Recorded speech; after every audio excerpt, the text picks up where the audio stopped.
You're watching Outdoors Delmarva, presented by Gateway Subaru. Higher standards.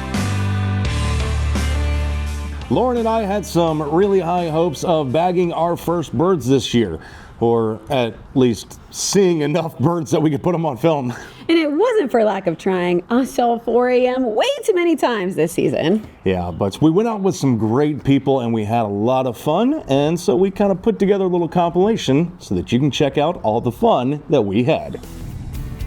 We started out in Frederica. The Bainey boys from Range Time invited us out on a hunt, hoping we could double bag some birds. A Jake came in pretty early on and actually bedded down right next to a decoy.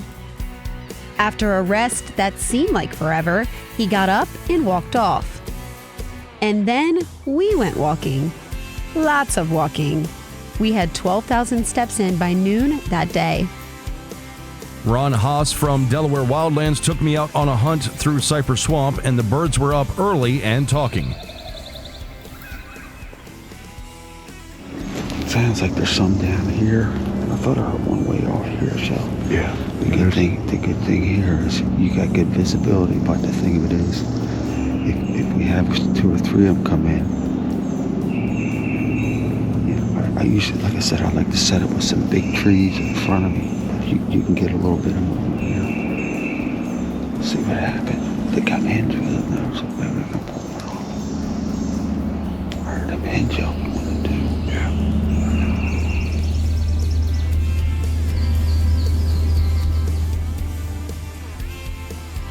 We were able to get one to commit, but when I attempted to raise my gun, the turkey saw me and got out of dodge.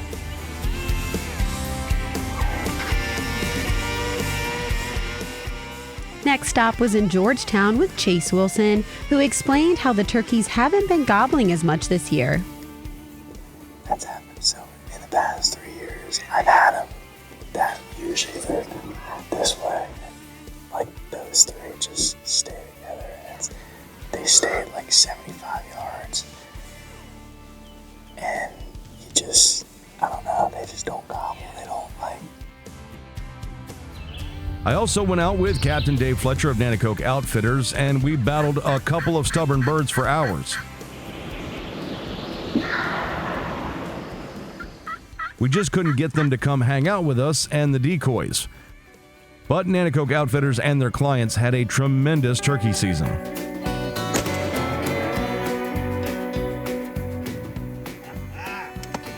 Man, you are not going home without a bird today. We decided to head back to Georgetown for a family hunt. Turkey sandwiches in hand, of course. But it didn't bring in the turkeys this time. Core memories were made, though.